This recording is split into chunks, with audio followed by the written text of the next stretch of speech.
English synthpop band Depeche Mode had a rather unique beginning, especially considering the remarkable career that followed. The Basildon Boys are now a bigger live draw than ever before. They have some of the most dedicated fans in music, and their concerts are renowned for their epic atmosphere and passionate audiences. However, the story of Depeche Mode can be traced back to 1977, when Andrew Fletcher and Vince Clarke were part of a band called No Romance in China. Vince Clarke was the primary songwriter for Depeche Mode when they were still known as Composition of Sound. Remarkably, he also provided the vocals in the band's earliest incarnation. Martin Gore joined after acquiring a new Moog synthesizer. Dave Gahan was discovered when he sang David Bowie's Heroes at a jam session, and the rest, as they say, is history.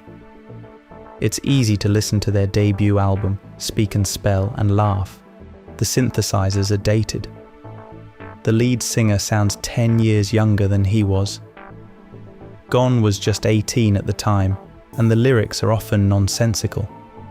Yet listen carefully, and you'll hear why this album was so influential and important to the music scene at the time. New Life kicks off in full after about 30 seconds. It's representative of most of the album in that it's energetic, youthful, upbeat, and still sounds ridiculously fresh. After all these years, as mentioned earlier, the lyrics, "I stand still stepping on a shady street, and I watch that man to a stranger," make absolutely no sense at all. They were chosen purely for their phonetic value, syllables that simply seem to fit the music. Meanwhile, Clarke's influences can clearly be heard at the end of the track, when all the members harmonise in what is almost a carbon copy of the ending to a Beatles song. I Sometimes Wish I Was Dead is even cheerier, despite the title, with a twisted, springy synth sound after each chorus and an upbeat tempo. Puppets may indeed be the first proper Depeche track. Though Gore didn't write it, it's a suitably downbeat look at drug addiction, yet with a catchy Clarke synth hook. Boys Say Go is quite anthemic, and contains some excellent background synths exhibiting a touch of menace, as does No Disco. Possibly titled as a reference to Vince's punk roots, the cheesiest campus track Depeche Mode has ever made must be What's Your Name? It uses the words, "Hey, you're such a pretty boy, you're so pretty," as its main chorus. The harmonies are textbook Beach Boys, right down to the ba-ba-ba hook. It might cheer you up if you need a good laugh, but it has to be said, it's one of the cheesiest Depeche Mode tracks ever. Photographic is like a classic Gary Newman track, with all the menace but none of the rigidity. The song flows beautifully and still sounds stark. It's followed by Martin Gore's first ever contribution, Tora Tora Tora, a great quirky song with cool synth effects at the end of each verse, and Big Muff, named after a guitar foot pedal, a rather funky instrumental. Any Second Now is a crystalline ballad with twinkly synths, yet still it's nonsense in a lyrical sense. Pretty ineffective for all that though. It's the first ever song with Gore on lead vocal, but the real climax of this album is Just Can't Get Enough. You shouldn't need me to introduce you to this one. Bubblegum synthpop in its purest form, it's constructed from deceptively multi-layered synths and bounces along nicely enough. It's so catchy, it's very close to being annoying, yet it's very much a record of its time. The unfortunate result, though, is that most people are unaware of how far the band came after this naive but enjoyable record. Deriving many of its ideas from 60s harmonies and pop rock, it in turn went on to influence a host of artists and musical styles throughout the 80s. No fan of the later dark Depeche Mode could identify with much here, yet this album should be revered for what it is. It's a youthful, enthusiastic album, positively bouncing with energy, and explored a totally new attitude to producing music at the time. Vince was soon to leave and the band would soon carve out their own identity, but Speak and Spell remains an album apart from the rest.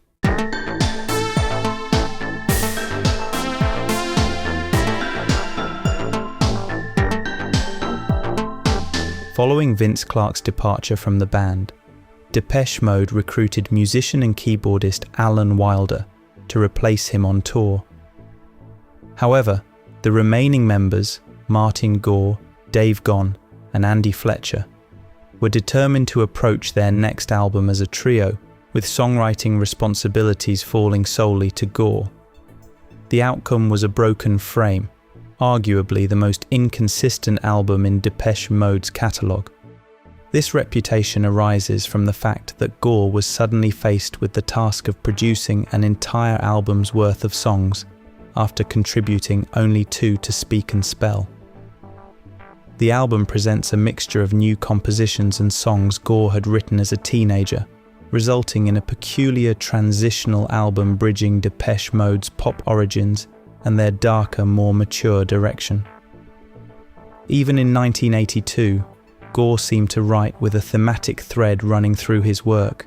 The theme of A Broken Frame, the title presumably referring to the band's split with Clark, appears to revolve around the trials and tribulations of adolescence, particularly the turbulent nature of young love, most notably in See You and The Photograph of You. These songs form the heart of A Broken Frame, which may explain why Depeche Mode have, in hindsight, expressed their dissatisfaction with the album. See You, the lead single, stands out as a strong track, but The Meaning of Love and A Photograph of You are notably lackluster. These songs, remnants of the bubblegum synthpop era of Speak and Spell, feel somewhat out of place on A Broken Frame, almost as if the band couldn't entirely embrace Gore's more introspective tone, instead clinging to the pop sensibilities that had initially propelled them to success. Nevertheless, Gore demonstrates his wit on Shouldn't Have Done That, which unfolds almost like a nursery rhyme. While most of the songs adhere to a straightforward approach characteristic of Gore's early songwriting, some remain open to interpretation. The album features several standout tracks, beginning with the opener, Leave in Silence, which serves as an excellent introduction to the darker sound Depeche Mode would explore further throughout their career. This classic track is purportedly about reaching a breaking point in a relationship or situation, although some have interpreted it as a veiled message directed at Vince Clarke. Legend has it that, upon his departure from the band, Clarke offered them one final single to soften the blow. The other band members declined, seemingly wanting him to leave in silence, prompting Clarke to record the song with Yazoo instead. That song, Only You, went on to become a major hit in the UK. Nothing to Fear remains one of Depeche Mode's finest instrumental tracks, while the hidden gem The Sun and The Rainfall has always enjoyed a dedicated following among fans. It encapsulates the struggle to salvage a relationship, making it a fitting conclusion to A Broken Frame. The fact that Depeche Mode's career didn't flounder following Clarke's departure is a testament to their resilience. This is not to diminish the contributions of the other band members, but Clarke undeniably held a leadership role within the group. The departure of such a figure would have spelled disaster for a lesser band, yet Depeche Mode weathered the storm, paving the way for their next album, Construction Time Again.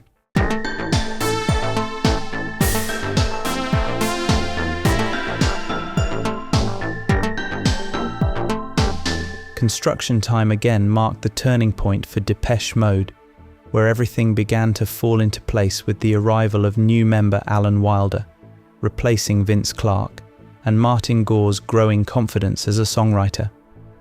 The distinctive Depeche Mode sound began to emerge. This third album saw the band collaborate with producer Gareth Jones, who would become a long-standing collaborator. They also began experimenting with sampling technology, transforming everyday sounds into music, most notably on Pipeline, which heavily incorporates sampled industrial sounds, giving the album a harder edge, far removed from the poppy synths of Speak and Spell. Yet the album stands out as something of an anomaly in Depeche Mode's catalogue. While most of Gore's songs typically focus on themes of love, sex, relationships, and religion, Construction Time Again takes a departure by delving into social issues, a theme he would revisit later on Black Celebration's New Dress. Thematically, it's an outlier in Gore's career, but it's a solid album that paved the way for the band's greatest works. The album opens with the shimmering synths of Love in Itself, signalling a move away from the adolescent themes of A Broken Frame. It boasts a fantastic melody and ranks among Depeche Mode's stronger early singles. Following this is the peculiar More Than a Party, with its dark and sinister undertones. Despite its seemingly innocuous themes, most of the songs on the album follow a straightforward approach, with More Than a Party being the exception. The song transitions seamlessly into the industrial clanging of Pipeline, an intriguing sequence that ties the album together. Listeners will also notice Dave Gaughan's growing confidence as a vocalist throughout the album. He delivers standout performances, particularly on Told You So, a track that seems perfectly suited to have been a single, while the closing track, And Then, showcases his most nuanced performance on the album. The track initially had many listeners mistaking Martin Gore for the lead vocalist, and Then stands out as Construction Time Again's hidden gem. Alan Wilder contributes 2 songs to the album, 2 Minute Warning and The Landscape is Changing, both of which fit well with the album's social themes. While Wilder might not express overwhelming pride in these tracks, they add depth to the album's thematic exploration. His contributions to the B-sides also eased the pressure on Gore after the challenges of assembling A Broken Frame. Undoubtedly, the album's enduring masterpiece is the incomparable Everything Counts, a scathing critique of big business and avarice that has become one of Depeche Mode's defining anthems. While it epitomizes the album's themes, it transcends Construction Time Again to stand as a timeless classic. Anchored by Everything Counts, the album not only showcases Depeche Mode's growth, but also establishes their signature use of sampling. Despite often being overshadowed by the band's later output, Construction Time Again remains a significant milestone in their development and is certainly worth a listen.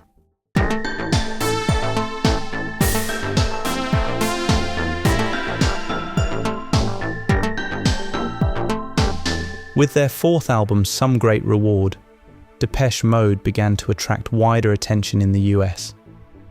While Just Can't Get Enough had gained some traction in clubs and on college radio, it was with Some Great Reward that the band scored an international hit with People Are People.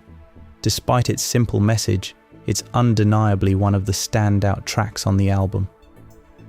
Some Great Reward continued Depeche Mode's exploration of sampling and embraced a more industrial sound, all while showcasing some of Martin Gore's finest songwriting to date.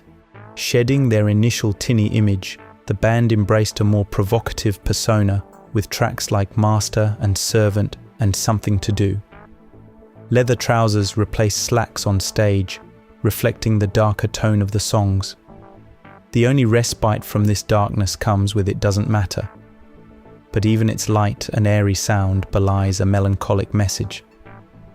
The band courted further controversy with Blasphemous Rumours, a critique of religious hypocrisy that challenged the conservative attitudes of the 1980s. Despite any backlash, the tracks on Some Great Reward stand as a testament to their quality. The album opens with Something to Do, where Gore's boredom leads him to put on his girlfriend's dress, an act he repeated frequently on tour. Lie to Me follows, a funky track with an infectious chorus and a bass line reminiscent of Queen's Another One Bites the Dust. People Are People confronts the absurdity of racism, while Stories of Old takes a cynical view of love. Somebody, the first single to feature Gore on lead vocals, remains a poignant ballad with a touch of humour at the end. Master and Servant, a stomping dance track exploring S&M themes, became a successful single and a perennial favourite. Alan Wilder's contribution, If You Want, stands out as one of his best songs with the band. The album closes with Blasphemous Rumours, released as a double A-side with Somebody, challenging the notion of album closes being mere album tracks. With Some Great Reward, everything about Depeche Mode improved. Gore's songwriting was sharper, Gaughan's vocals more nuanced, and Wilder's presence in the studio became more pronounced as the band's sound continued to solidify. People Are People propelled them to global recognition, but their evolution was far from over. Looking back, Some Great Reward falls just short of perfection. Yet in 1984, many might have hailed it as Depeche Mode's finest work. In reality, it was merely a glimpse of the greatness still to come, but a truly fantastic glimpse nonetheless.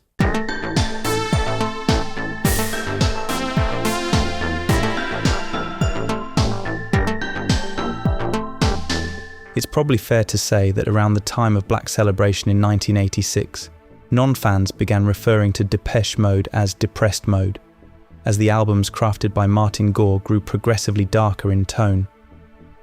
Black Celebration emerged as an undeniably bleak album.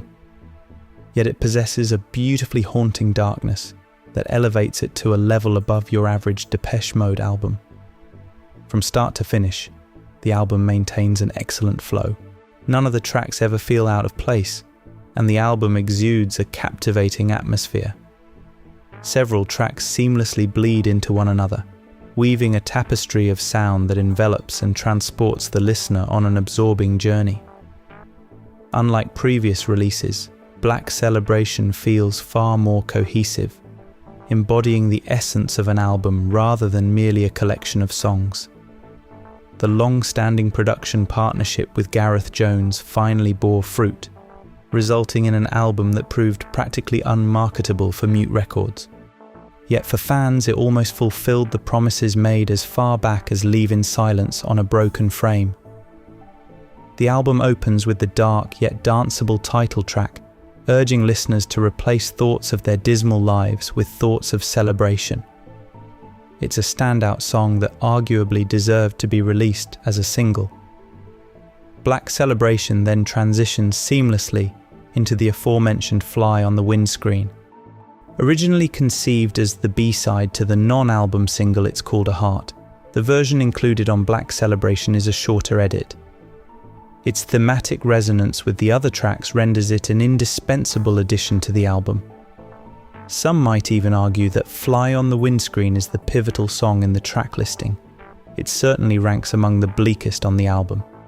The third track, the ballad A Question of Lust, features Gore on lead vocals. Gore takes the lead on 4 tracks on this album, including Sometimes, a counterpoint to Somebody, It Doesn't Matter Too, a bitter sequel to It Doesn't Matter from Some Great Reward, and The Blunt World Full of Nothing. This marked the first time Gore sang on more than 2 tracks on a Depeche Mode album. Another lead singer might have balked at relinquishing so much territory. Dave Gahan embraced doing what was best for the album as a whole, delivering powerful performances on the remaining 7 tracks. Here Is the House, possibly the album's most uplifting song, explores the idea of seeking refuge from the world with a loved one. A Question of Time, released as a single and one of Depeche Mode's most enduring songs, explores the desire to protect a young girl from harm, while acknowledging the motives of those who pose a threat. Dressed in Black subtly delves into S&M, while New Dress marks Gore's final foray into social commentary. Despite its references to Princess Diana, New Dress, with its commentary on politics, the media and celebrity obsession, remains eerily relevant today.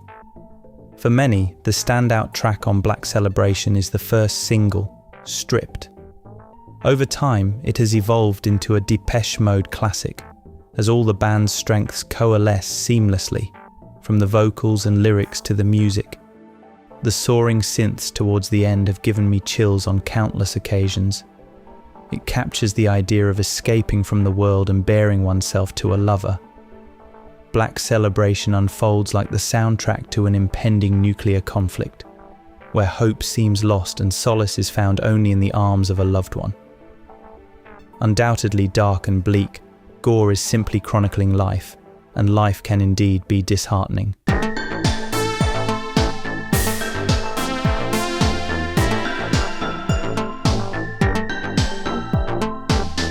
The album, titled Music for the Masses, was originally intended as a joke, yet it proved truer than any of Depeche Mode's members could have imagined. By 1987 and 1988, their music had truly become music for the masses, a reality underscored by their sold-out performance at the Pasadena Rose Bowl, the crowning moment of the world tour. However, sandwiched between the, in many fans' opinion, revered classic Black Celebration and the commercially successful Violator, music for the masses often finds itself overlooked. Yet it shouldn't be, as it serves as the perfect bridge between these two albums. While Black Celebration lacked readily identifiable hit singles, although A Question of Time perhaps qualifies, music for the masses would prove far more accessible without sacrificing the band's artistic identity. Music for the Masses spawned 3 hit singles. The album opens with one of the band's enduring anthems, Never Let Me Down Again, a song whose power is perhaps best demonstrated by the way Dave Gahan led the crowd during the 101 performance. Mute Records boss Daniel Miller aptly captured the song's impact, noting Gahan's mesmerizing influence over the audience. Yet the song's meaning remains ambiguous. Is it about drugs, a relationship, or simply a plain journey? While Black Celebration epitomized their darkest work to date, and Violator would go on to achieve enormous commercial success, Music for the Masses showcased Martin Gore's growing mastery of ambiguity. Whereas his early compositions were often more straightforward, songs like Never Let Me Down Again invited multiple interpretations, making Depeche Mode's music more universal and accessible to the masses. This continued with another hit single, Strangelove, ostensibly a love song. Its persistent references to pain invite contemplation. Is it a nod to S&M or an exploration of emotional anguish? Interpreted as the latter, it resonates universally, since everyone has experienced pain at some point. Coupled with its infectious melody, catchy chorus and danceable rhythm, Strangelove became a club sensation through its many remixes. However, the album's standout track is undoubtedly Behind the Wheel, another composition open to interpretation, whether alluding to S&M or simply depicting Gore allowing his partner to take the wheel. The song, with its driving beat and haunting synths, quickly became a fan favourite. Notably, both Gore and Gahan share vocal duties throughout, a combination that produces spectacular results.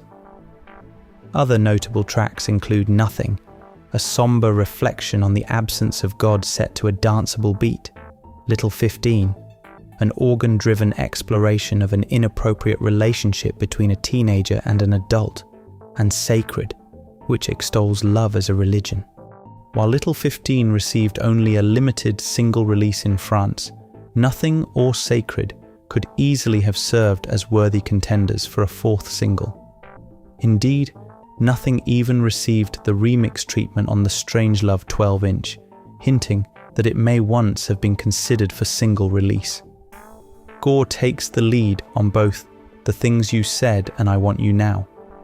The former, a typical Depeche Mode ballad, often goes unnoticed, while the latter is Gore's most straightforward love song to date. Driven by heavy breathing, grunts and moans, it is a track best enjoyed away from parental ears or public settings. The album version pales in comparison with Alan Wilder's rendition from the 1994 Exotic tour, which remains superior despite never receiving a proper release. To Have and To Hold scarcely qualifies as a conventional song, featuring minimal music set against dark and gritty lyrics.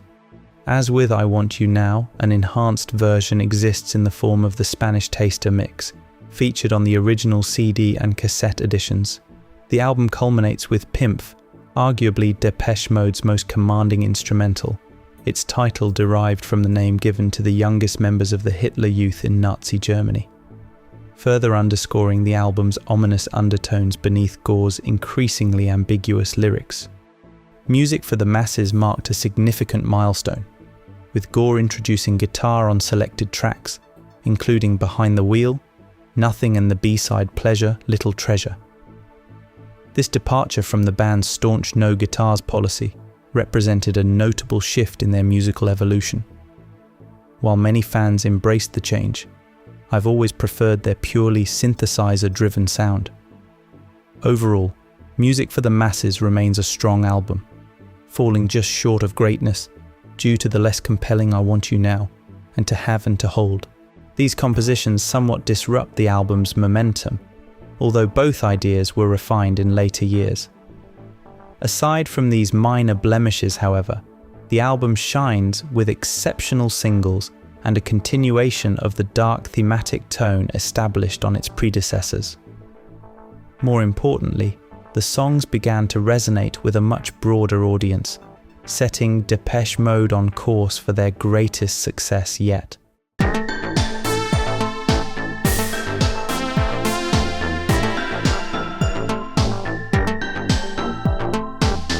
Violator was the culmination of everything the band had been working towards since the beginning. It propelled them to worldwide success and sold millions of copies. From start to finish, Violator is an exceptionally strong album. The singles are outstanding, and almost every album track could easily have been released as a single. Martin Gore's songwriting had reached its peak, delivering not only what is arguably the finest song he ever wrote, but several others that come remarkably close to that same level. Dave Gahan delivered some of the finest vocal performances of his career to date, while Alan Wilder truly flexed his musical muscles, shaping the album's arrangements and atmospheric soundscapes.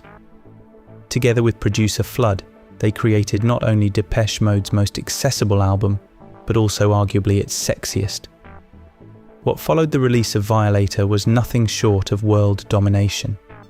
Not bad for what was at the time an alternative electronic band from Basildon, England. Everything came together perfectly for Depeche Mode on Violator, and nowhere is this more evident than on Enjoy the Silence. What began as an organ-driven ballad was transformed into a powerful dance track, largely through Alan Wilder's insistence on taking it in a more rhythmic direction. It became Depeche Mode's most popular song and, in my opinion, their finest.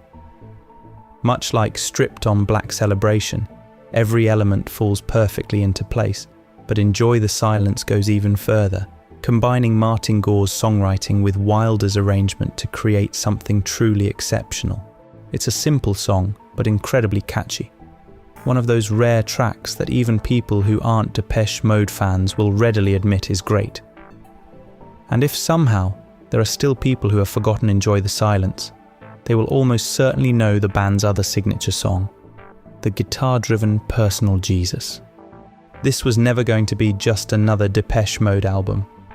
Producer Flood encouraged the band to break through their own rules and limitations, creating something fresh and exciting while still sounding unmistakably like Depeche Mode.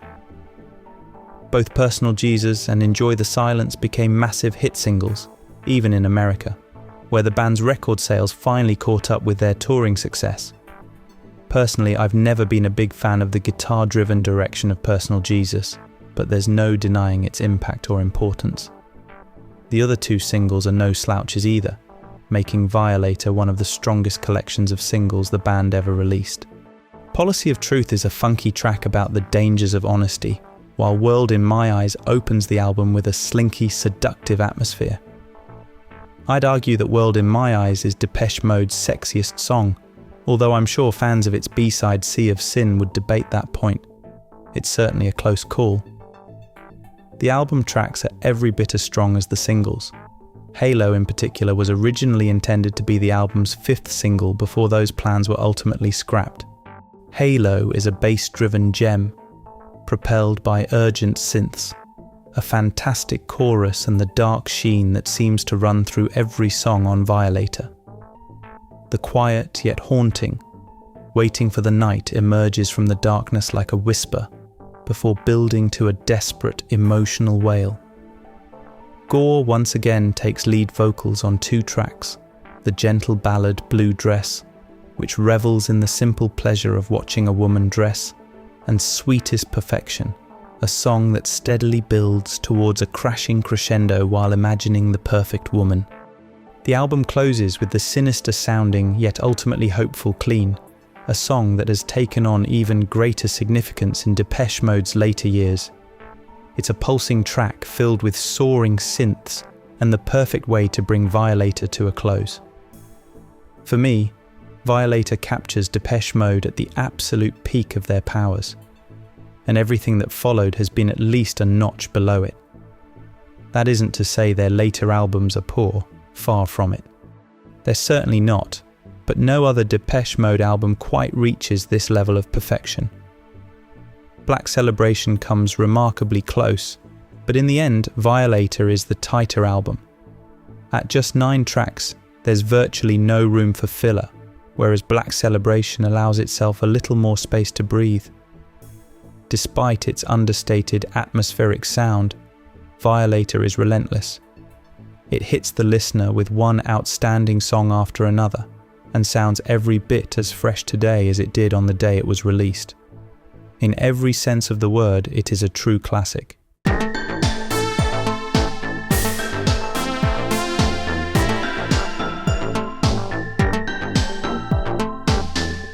The first thing many people may have thought upon seeing the video for I Feel You was, hang on, when did Depeche Mode get a new lead singer? They hadn't. Dave Gahan had fully embraced his drug-fueled rock star persona. His hair had grown down to his shoulders. He looked noticeably gaunt, and he had acquired several more tattoos. From 1993 to 1996, Dave Gahan was teetering on the edge of a knife. Amazingly though, that didn't stop Songs of Faith and Devotion from becoming another highly acclaimed album. Little did the band know that it would also mark the end of an era and change Depeche Mode forever. From the opening screech of the blues-infused I Feel You to the soaring closing track, Higher Love, Songs of Faith and Devotion delivers a worthy, if unexpected, follow-up to Violator. Despite all the band's pioneering work with synthesizers and samplers, Songs of Faith and Devotion was, up to that point, their most experimental album. Rather than building on the formula that had made them so successful, the band took everything people thought they knew about Depeche Mode and threw it out of the window. In hindsight, it was probably the most logical decision they could have made. After all, what does a band do after making what many consider the perfect album? Make another one in the same vein and risk disappointing everyone? Depeche Mode had never been a band to repeat itself. Some fans loved the direction they took with Songs of Faith and Devotion, while others hated it. What can't be denied, though, is the quality of the songs. Following Violator, a collection of Martin Gore's strongest songwriting to date, was never going to be an easy task. He didn't quite get there, but he came very close. As mentioned earlier, I Feel You is an electro blues rocker that shares some DNA with Personal Jesus through its prominent use of guitars. The song was deliberately designed to shake people up, giving listeners a single that sounded unlike anything Depeche Mode had released before. They had begun moving in that direction with Personal Jesus, and in many ways, that evolution has continued ever since. Walking in My Shoes sounded more like the Depeche Mode people knew, but with a harder edge that ran throughout the album. It was an instant classic, succeeding on every level. Alan Wilder really earned his keep on Songs of Faith and Devotion, creating multi-layered arrangements that gave the album a dense, rich sound. It was unmistakably Depeche Mode, yet a million miles away from the sleek synthesizer sound of Violator. Walking in My Shoes is just one example of Alan Wilder's remarkable work on the album. Condemnation, along with Get Right With Me, represents Depeche Mode's flirtation with gospel music. Condemnation became particularly well known after Dave Gahan described it as his finest vocal performance with the band. His vocals are certainly impressive, but I've always found the song itself to be just good rather than great, while Get Right With Me feels more like B-side material.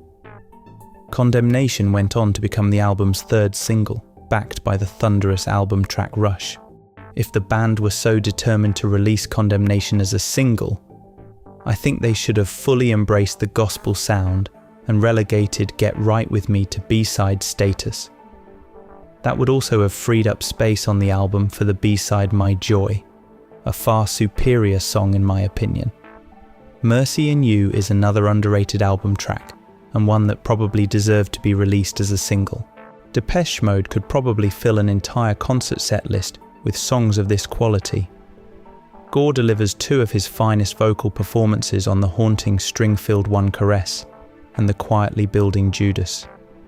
The album closes with Higher Love, which, like Judas, gradually builds towards a soaring finale. However, as good as all these songs are, the standout track is, without question, In Your Room.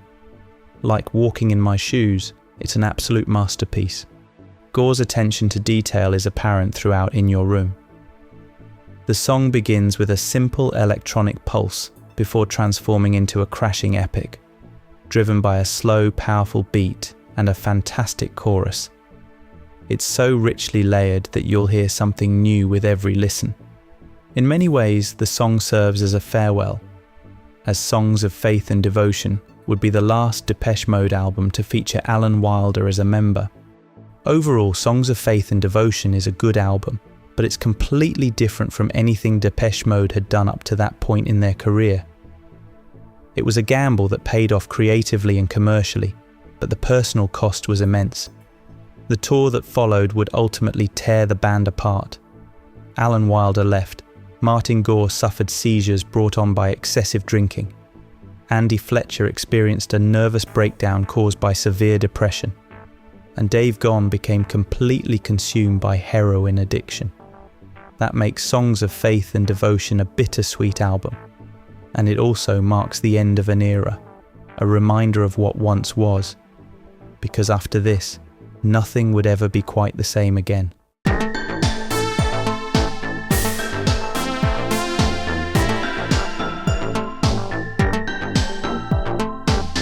After the success of Violator, it's fair to say that, for the world at large, Songs of Faith and Devotion was probably the most anticipated Depeche Mode album ever. For fans, however, that distinction likely belonged to 1997's Ultra. By the time the album was released, Depeche Mode was a band in a state of flux. Keyboardist Alan Wilder had left the band in 1995, while lead singer Dave Gahan was recovering from a very public battle with heroin addiction. Songwriter Martin Gore was struggling with alcoholism, a battle he wouldn't overcome for at least another decade, and keyboardist Andrew Fletcher was recovering from the nervous breakdown he had suffered during the previous tour. In short, Depeche Mode was not in a good place.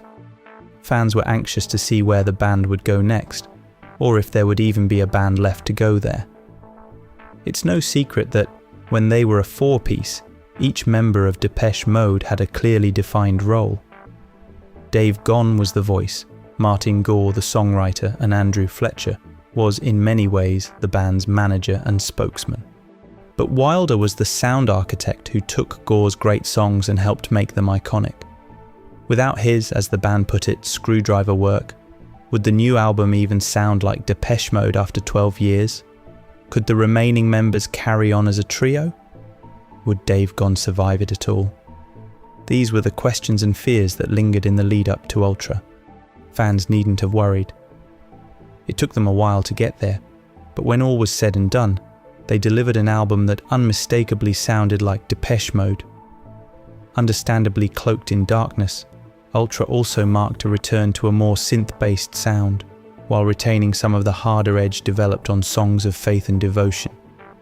The opening track and first single, Barrel of a Gun, was a dark, gritty piece of electronic rock that, like Personal Jesus and I Feel You before it, served as an in-your-face announcement that the band was back. It also gave no real indication of what the rest of the album would sound like. Gahan commented at the time that it was the closest the band had ever come to rap. Obviously, his powers of clairvoyance didn't extend to 2009 and Wrong. The song's lyrics, about living with a metaphorical barrel of a gun pointed at you, led many listeners to immediately associate it with Gahan's well-publicised drug problems. Gore has categorically denied writing the song about Gahan. The rest of the album, produced by Tim Simonon, once again contains some very good songs. The problem, in my opinion, was that Wilder was no longer around to make them as great as they could have been. That's not to say Ultra isn't a good album, because it is. but with Wilder at the controls, I genuinely believe it could have stood alongside albums like Violator and Black Celebration. However, of all the post-Wilder Depeche Mode albums, Ultra sounds the most like it still has his fingerprints all over it.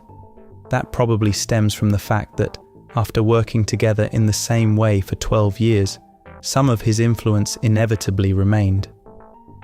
Ultra also contains two genuine Depeche Mode classics. The first is Home, a big, powerful Martin Gore epic. It's one of the better songs Gore has sung, and I still feel that way today.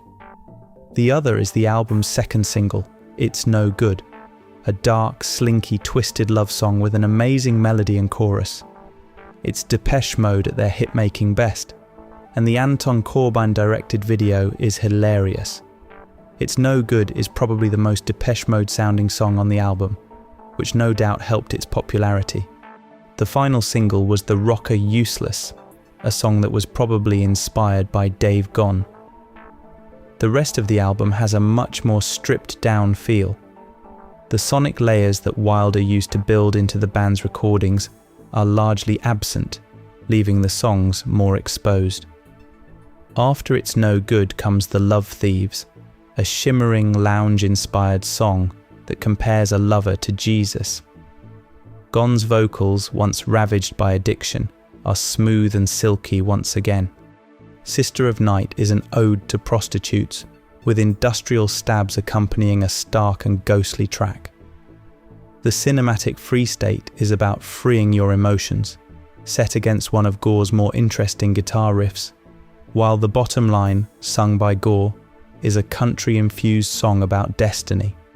The album closes with Inside, a dreamy, piano-driven song that many believe is directed at Alan Wilder, particularly with its repeated refrain, I'm talking to you now, the fire still burns, whatever you do now, the world still turns.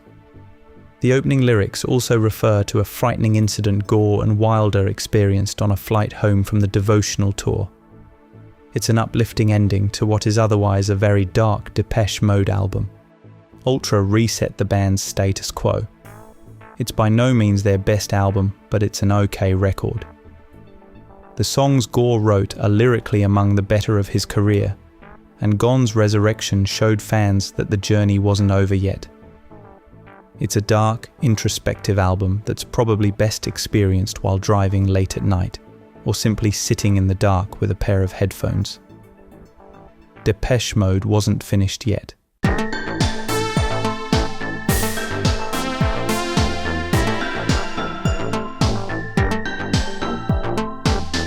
Because Ultra was recorded under something of a black cloud, fans expected Depeche Mode's next album, Exciter, to be the big "we're back" statement. What they got instead was, in my opinion, the biggest missed opportunity in the band's history. And this time, the only person to blame was songwriter Martin Gore. Ultra had been a dark and introspective album, and understandably so. But what emerged on Exciter was Depeche Mode Goes Mellow. The first single, Dream On, set the tone for what was to come. It was a different kind of song for the band, which made it a good choice as the lead single. But unlike Barrel of a Gun, it was also very representative of the rest of the album. The lyrics on Dream On are good, but it always felt to me as though they were trying to recreate personal Jesus through the prominent use of acoustic guitar. Though the album version goes on a little too long, it's still an okay song, and that sums up most of Exciter. They're all pleasant enough, but very few of them are truly great. The best track on the album is probably the gentle When the Body Speaks, with its lilting guitar, delicate strings, and throbbing electronic bass.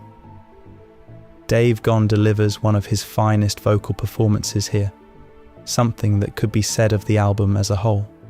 Gone brings his A-game, but it's Gore who comes up short this time. After steadily raising the bar from a broken frame through to Ultra, it felt as though Martin Gore had finally run out of steam. Many of the songs on Exciter sound incomplete, as if they're missing a verse or simply suffer from the wrong kind of production. Those shortcomings are especially apparent on the three songs that should have been genuine Depeche Mode epics. The first is Shine, which feels as though it needed another verse or chorus to really launch it into the stratosphere. After starting out with so much promise, it simply peters out towards the end. The lyrics are reminiscent of Stripped, but the song doesn't even come close by comparison. Another is I Am You, which also feels as though it needed another chorus to give it a stronger sense of completion. It's a slow builder that never really seems to go anywhere. On both of these tracks, it felt as though Gore simply ran out of ideas. The biggest example of wasted potential, though, is Free Love. In the lead up to the album, Gon compared it to Enjoy the Silence, so expectations were understandably high. What we got, however, was a song that never came close to matching the greatness of Enjoy the Silence. While it does have a nice hook, it's a slow, burbling track that cries out for the kind of treatment Flood and Alan Wilder gave Enjoy the Silence on Violator. It had all the ingredients to become a killer dance track, but on an album already filled with slow to mid-tempo songs, they chose to add one more. The only real saving grace is the single remix by Flood, who had also produced Violator and Songs of Faith and Devotion. This remix also appears in the video for Free Love. Gore takes the lead vocals on 2 tracks once again, but after the highs of Songs of Faith and Devotion and Ultra Comatose and Breathe, can't help but feel a little underwhelming. Gore described Comatose as sounding like a big out-of-control steamboat, which suits its bubbling synths perfectly. Breathe is a decent torch song, with Gore delivering a vocal full of vibrato. The Sweetest Condition, with a clear nod to Violator's The Sweetest Perfection, is a suitably strange song that just about earns its place in the band's catalogue. The Dead of Night stands out with its campy, trashy atmosphere. I Feel Loved was the album's second single, and was probably chosen because it sounded the most like Depeche Mode, mainly because it actually had a beat. It's a fun dance song, but nothing particularly memorable. The album closes with Goodnight Lovers, a song Gon described as a lullaby. Some might argue that by the time they reached it in the track listing, they were already asleep. The song was rather inexplicably released as a single, but it found new life during the Touring the Angel tour in 2005 and 2006. Exciter was the band's most disappointing album in a long time. Gore's apparent bout of writer's block really hampered the proceedings. Gon had begun writing songs by this point, and I can't help thinking the album might have been better served by giving him the opportunity to contribute. The songs on Exciter aren't terrible, but they're not especially memorable either. It was an interesting experiment to make such a quiet, intimate album. But when the band were only releasing a new record every 4 years, it inevitably felt like a lost opportunity.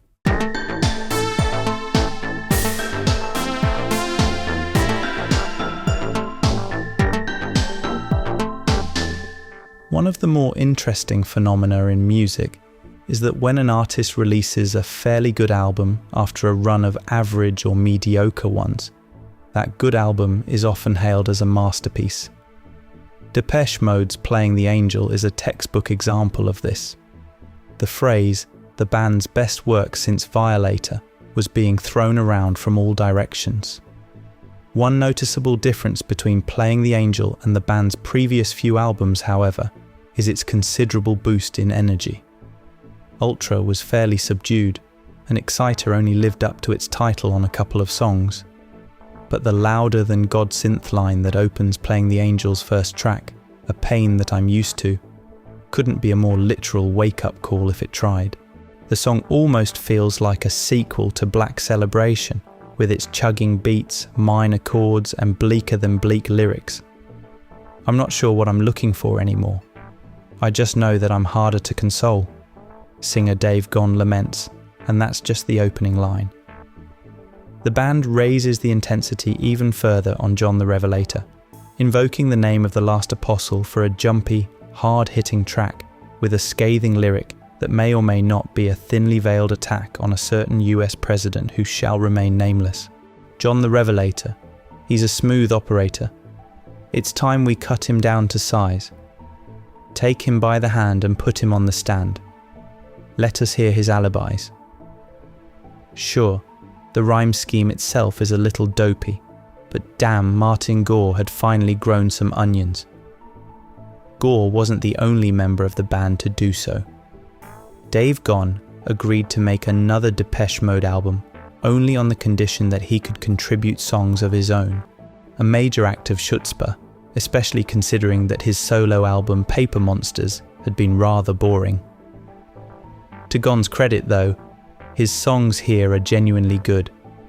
Suffer Well, despite its dirty guitar line, feels like a distant cousin of A Question of Time. I've never been particularly fond of the guitar sound, but it's still a strong song. His finest contribution, however, is Nothing's Impossible.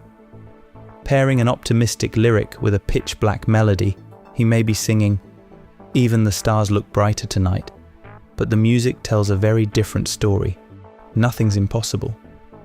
But the images the music conjures up are of Gahan lying in a grave while someone shovels dirt onto his soon-to-be lifeless body. The addition of Gahan's songs to Playing the Angel also seemed to make Gore raise his game.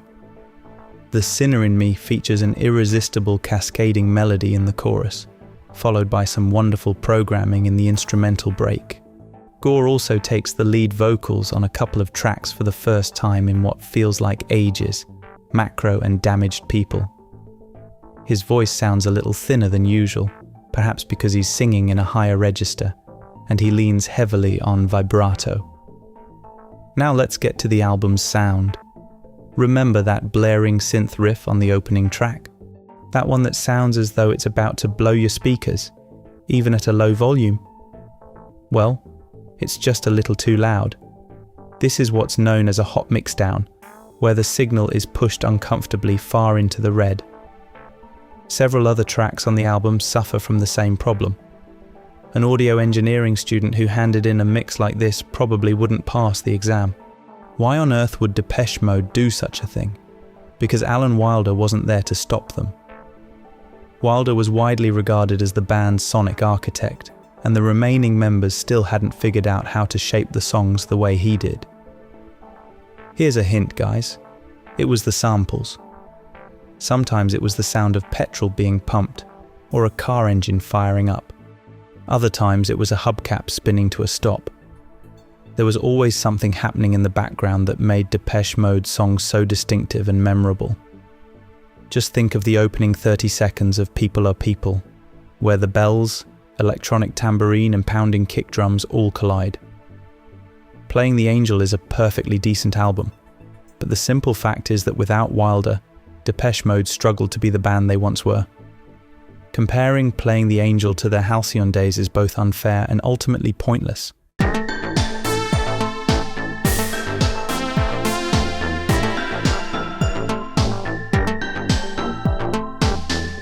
On Playing the Angel, the band once again worked with Ben Hillier.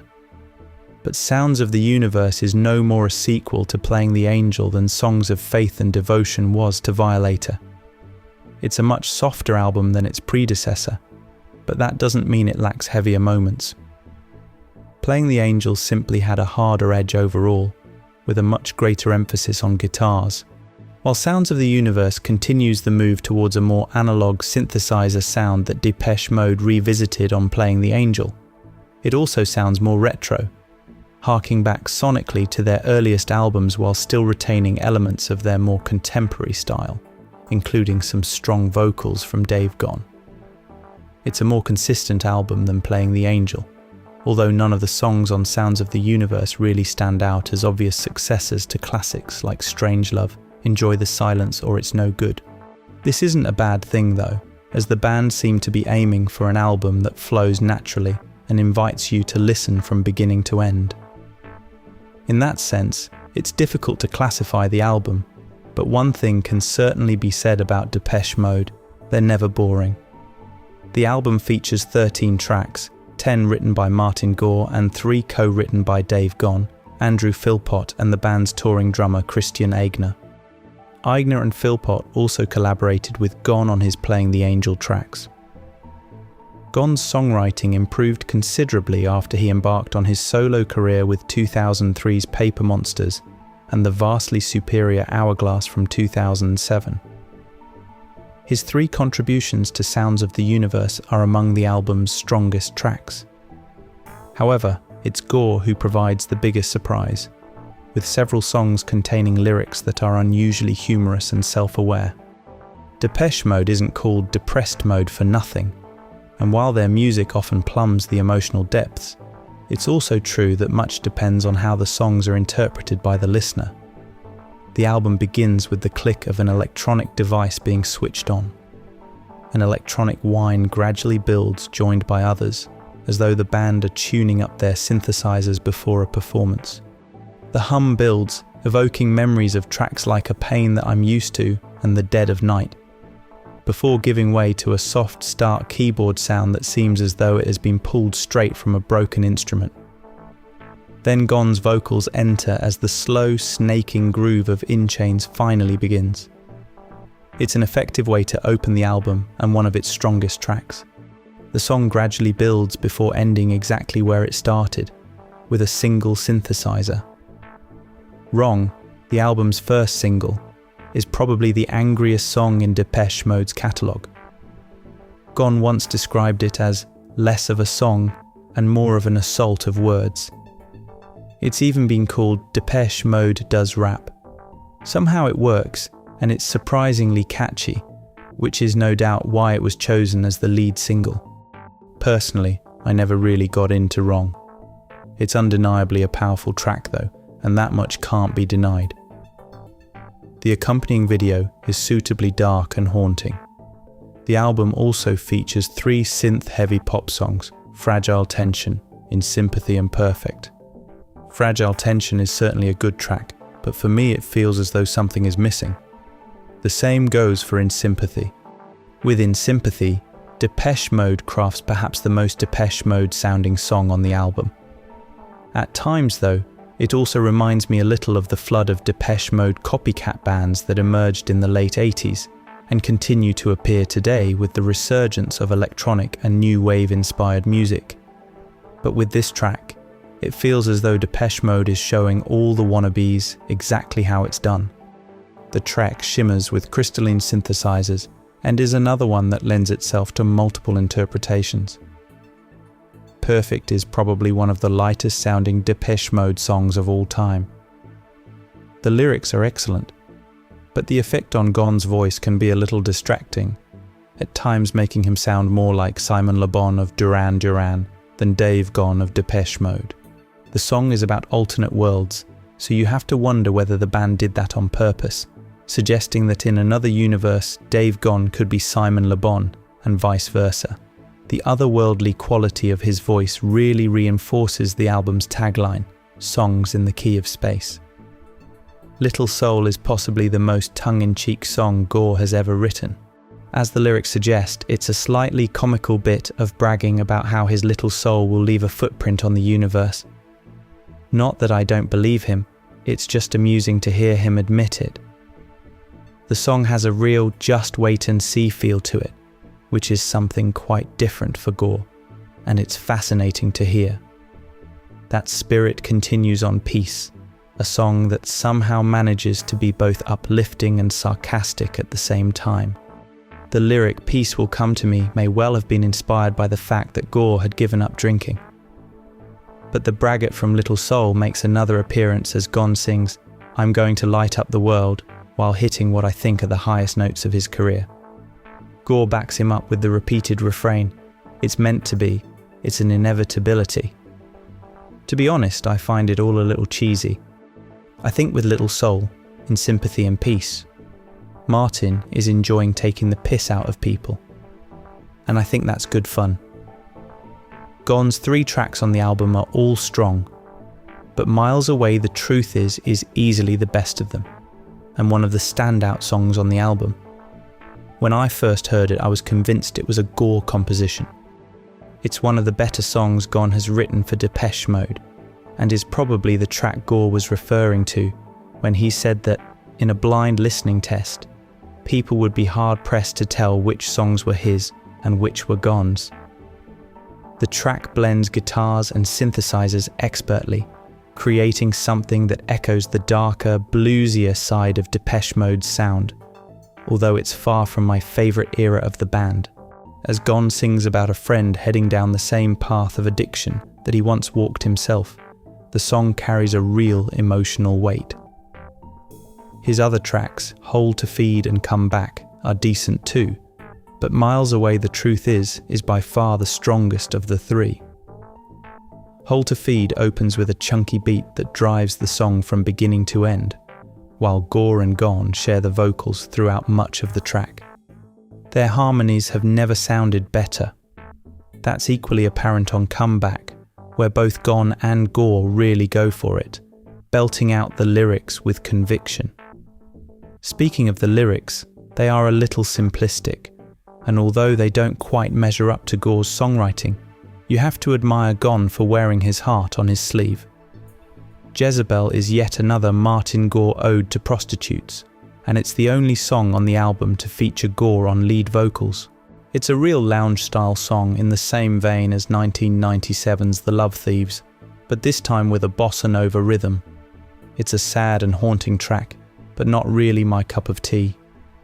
Finally, the album closes with Corrupt, a down and dirty piece of electro rock that toys with the idea of taking advantage of a young woman. But just to make sure Depeche Mode show their age, they stop at merely thinking about corrupting the young woman, suggesting they've matured just enough to control themselves. Overall, Sounds of the Universe is a solid album that in flashes recalls Depeche Mode's past while still managing to move forward. For me, it's only the lack of truly standout tracks that keeps it from being a classic.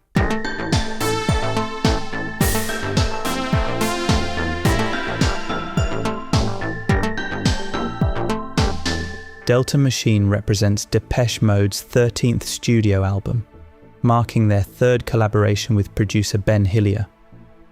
It stands as a formidable achievement, not only for a band celebrating their 33rd year together, but also within the wider musical landscape.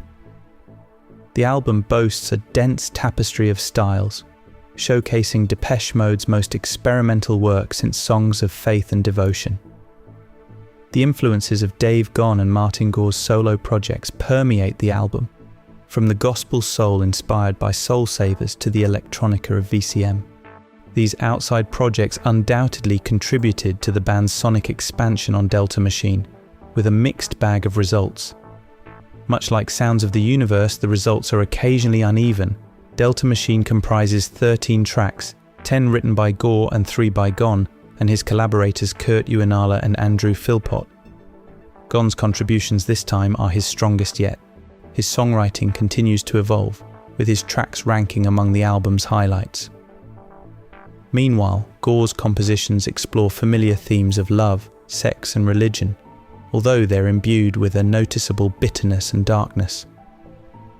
In many ways, Delta Machine emerges as the band's darkest album since Ultra, exuding a palpable sense of attitude throughout. Like Sounds of the Universe, it also feels like a meeting point between the band's past, present and future. The album opens with Welcome to My World, evoking a mature, dramatic atmosphere reminiscent of World in My Eyes, driven by pulsating synthesizers. The track builds towards an epic Depeche Mode chorus, complete with sweeping strings and soaring vocals.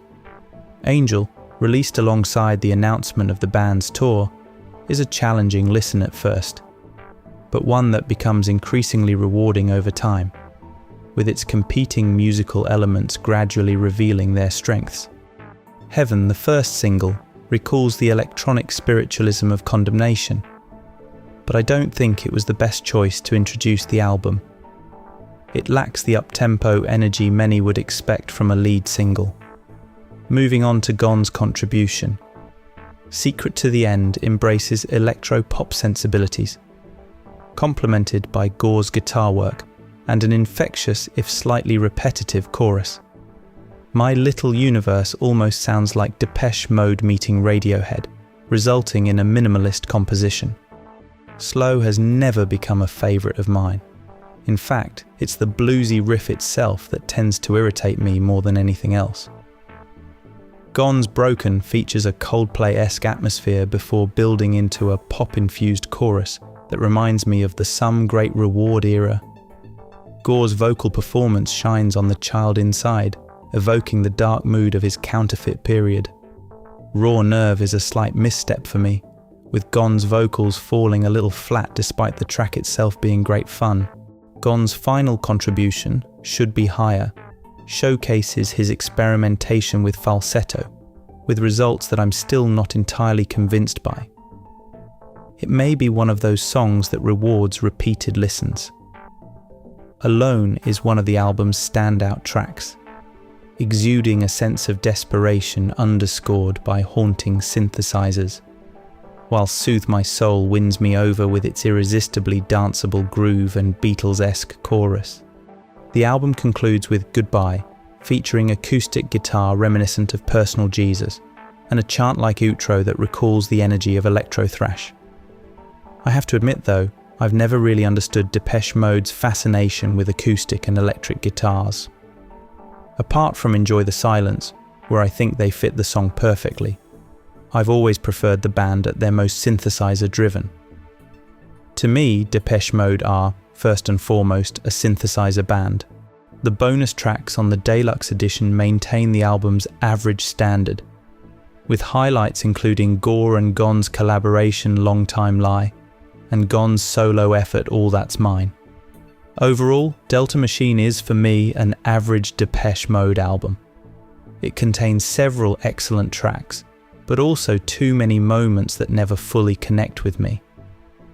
I do think it's an improvement over Sounds of the Universe, although it still falls well short of Playing the Angel. Even so, Depeche Mode's ability to produce music this fresh and adventurous more than 3 decades into their career remains remarkable, further cementing their status as pioneers of electronic music.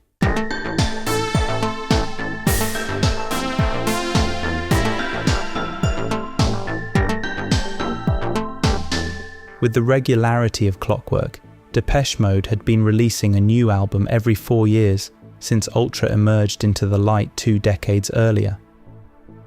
I admire their willingness to keep exploring new musical territory, even at this stage in their career, when they could easily have rested on their laurels.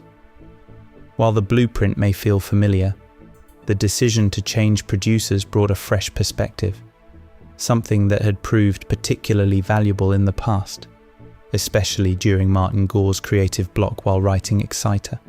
Following the conclusion of the Ben Hillier trilogy, the band turned to James Ford to produce Spirit. Ford, renowned for his work with Arctic Monkeys, Florence and the Machine and many others, brings a fresh energy to the album. Overall, Spirit is an interesting record, divided into 2 distinct thematic and musical strands. On one hand, there are the familiar themes of love, set against a backdrop of heightened political and social awareness. While earlier albums flirted with these themes, here we witness the band's boldest and most impassioned political statements yet. Musically, the album moves between vintage analog instrumentation and a more provocative contemporary sound palette. Spirit is difficult to pin down, drawing inspiration from several different eras while still carving out its own distinct place within the band's catalogue. Certain tracks could easily have been lifted from Delta Machine or even the band's mid-80s output, particularly when the evocative synthesizers take center stage. So Much Love, for instance, is an uplifting track that reminds me of the energy of Soft Touch, Raw Nerve from the previous album. Its dynamic industrial soundscape, combined with Dave Gone and Martin Gore's vocals, injects some much-needed vitality into the album's more subdued second half. Poor Man and Cover Me also capture this blend of old-school and contemporary Depeche Mode, driven by hypnotic sequencer patterns. These tracks have a wide range of musical touches, from the guitar licks and brooding synth bass lines of Poor Man to the gradual evolution in Cover Me, from lush, hazy pads that recall Enjoy the Silence to krautrock-inspired grooves. There's a soothing quality to the latter, as Gon sings about leaving this world behind in search of a new life among the stars. With the arrival of the sequencer, marking the transition into that dreamlike state and moving away from the often challenging arrangements of Delta Machine, the band allows the music to breathe more freely here, striking a fine balance between expansion and restraint. In contrast to this side of the album, we find a warmer and more direct counterpart, represented by tracks such as Going Backwards, The Worst Crime, and Where's the Revolution. Bittersweet piano lines and a steady drum beat instantly greet us on the opening track, Going Backwards. And once again, one of the highlights is Dave Gon and Martin Gore singing in unison, along with the song's gradual progression, becoming increasingly urgent while never losing its elegance. As the atmosphere builds, the album's main political statement, Where's the Revolution, kicks in. At first I was reluctant to admit it, but over time it has grown on me. It's an okay track that manages to say a great deal with very few lyrics. The simplicity gives the song much of its charm, while the duet strengthens both its message and its catchiness. The Worst Crime and Poison Heart are two slower tracks that bring Depeche Mode's more intimate side to the forefront. The former reveals the mournful atmosphere of Dave Gon's work with Soul Savers, while asking the poignant question, why haven't we done anything to make our lives better? We seem content to spread and comment on the misinformation we're fed every day, without lifting a finger to improve our own situation or look beyond the veil of lies. It's something we're all aware of, yet many simply let it pass without taking action. Meanwhile, Poison Heart explores the breakdown of a relationship built around an icy guitar strum and a slow, heavy drum beat. Although Gon's songwriting has grown stronger with each album, it's nice to see him collaborating with Martin Gore once again. With live members Peter Gordeno and Christian Eigner, both well accustomed to the band's sound, sitting somewhere between these two main styles are the somewhat danceable Scum and You Move. Scum is a grower, built around hand claps and a distorted groove, with pulsating synths that perfectly complement its dramatic atmosphere. Dave's vocal performance draws you in as you move to the beat, chanting, "Pull the trigger." The target could be Trump or perhaps Richard Spencer, the American white supremacist, but we're given only subtle clues. You Move then brings the 80s back into the picture, blending them with a modern deep bass lead and easing the tension in the process. In the end, Spirit, like many of the band's later albums, needs repeated listens before it fully reveals itself. In many ways, it feels like Delta Machine taken in a more organic direction, while also offering occasional glimpses of the band's earlier work.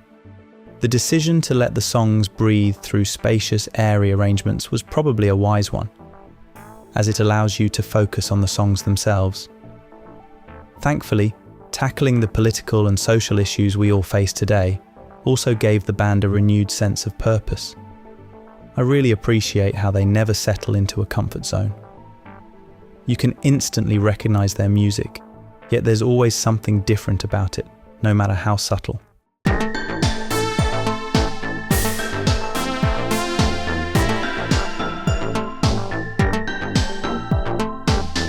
Depeche Mode had long been regarded as one of the most dependable bands, seemingly capable of producing consistently strong albums indefinitely. However, everything changed in 2022 with the unexpected passing of founding member Andrew Fletcher. It served as a sobering reminder that, as fans, we often take the longevity and productivity of our favourite bands for granted. This heartbreaking loss, coupled with the increasing gap between Spirit and Memento Mori, raised genuine concerns that we might never hear from the band again. Fortunately, the remaining members decided to carry on, reaffirming their status as a world-class act, even after more than 4 decades in the industry. Memento Mori opens with My Cosmos Is Mine, the band's darkest opening track in decades, driven by stomping beats and ominous industrial synths. It's a surprising way to begin the album, hinting at a sonic direction that, unfortunately, isn't explored much further, despite the record's overall atmosphere. The repetitive lyrics and layered arrangement create a mesmerizing experience, culminating in eerie soundscapes towards the end. Another standout is the album's closing track, Speak to Me, a moving tribute to lost loved ones and a reflection on the purpose of existence. Beginning with a gentle melody, it gradually builds towards a sequencer-driven coda, enveloped by glacial synths that echo both the themes and sonic atmosphere of My Cosmos' Mine. Meanwhile, Ghosts again explores mortality through a bittersweet melody, complemented by a guitar lead that reminds me of their 2005 hit Precious. Despite the album's somber undertones, many of the songs on Memento Mori are surprisingly uplifting. Tracks such as Wagging Tongue and My Favorite Stranger celebrate life and the bonds between people, evolving from moody introductions into steady grooves and intricate sonic layers. People are good harks back to the music for the masses era, albeit with a darker edge, while Always You infuses 80s disco influences with haunting synths. Nevertheless, Memento Mori remains a strong addition to Depeche Mode's catalogue, with several tracks worthy of a place on any fan's playlist. If this does indeed prove to be the end of their musical journey, it would be a fitting conclusion. Whatever the future holds, anything more will simply be a welcome bonus.